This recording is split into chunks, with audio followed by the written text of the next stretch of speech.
Assalamualaikum warahmatullahi wabarakatuh. Di sini kami yang berkelompok Hanung Pangestu Rahman dari IF 19B dan Erwin Febrianto dari IF 19C dan saya sendiri dari IF 19B ingin menjelaskan mengenai rekayasa perangkat lunak, dan penjelasan ini akan kami bagi-bagi satu persatu untuk setiap orangnya.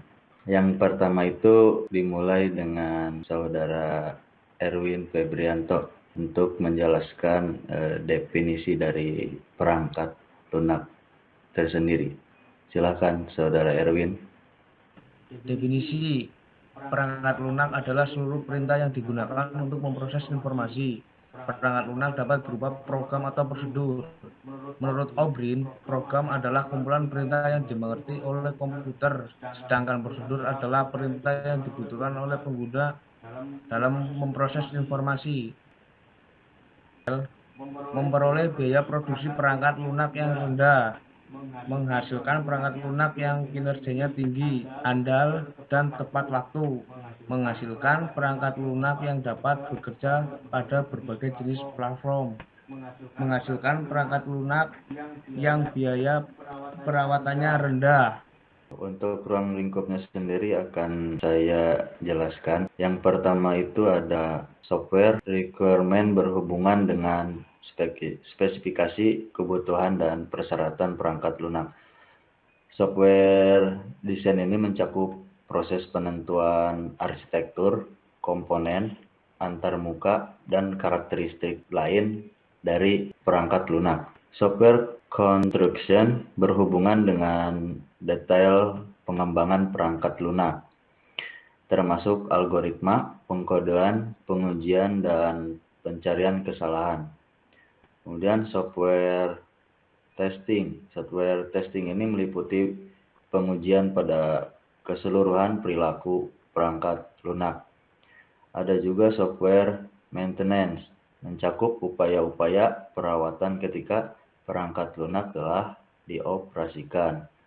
Software configuration management yang berhubungan dengan usaha perubahan konfigurasi perangkat lunak untuk memenuhi kebutuhan tertentu.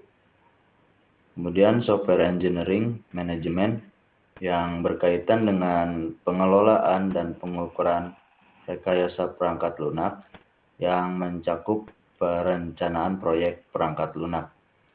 Yang terakhir itu ada software engineering tools and method yang mencakup kajian teoritis tentang alat bantu dan metode rekayasa perangkat lunak. Software engineering process ini ada dari poin software engineering tools dan method ini yang berproses menghubungkan implementasi, pengukuran, pengelolaan, perubahan, dan perbaikan proses rekayasa perangkat lunak. Kemudian ada juga software quality. Software quality ini menitik beratkan pada kualitas dan daur hidup lunak. Kemudian selanjutnya ada contoh model proses perangkat lunak. Yang poin pertama itu ada model aliran kerja.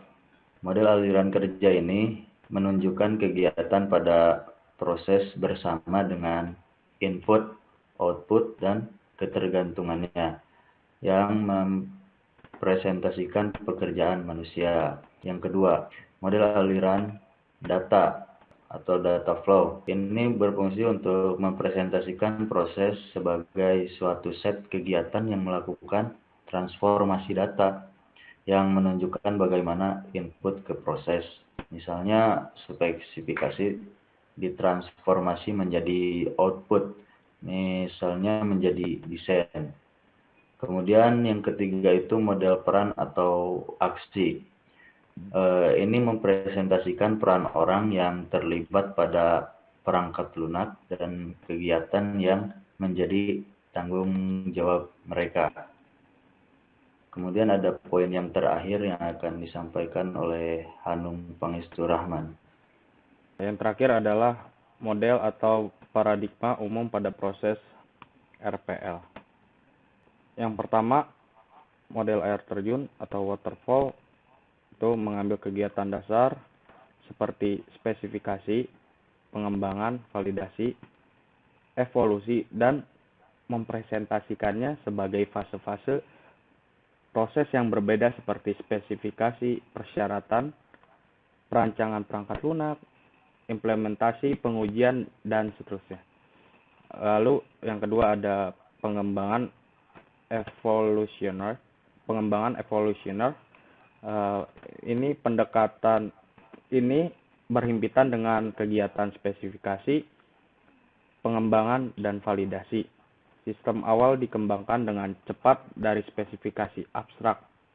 Sistem ini kemudian diperbaiki dengan masukan dari pelanggan untuk menghasilkan sistem yang memuaskan sesuai kebutuhan pelanggan. Yang ketiga itu ada pengembangan sistem formal. Pendekatan ini menghasilkan suatu sistem matematis yang formal dan transformasikan spesifikasi ini dengan menggunakan metode matematik menjadi sebuah program. Yang terakhir ada pengembangan berdasarkan pemakaian ulang atau reusable. Teknik ini menganggap bahwa bagian-bagian sistem sudah ada.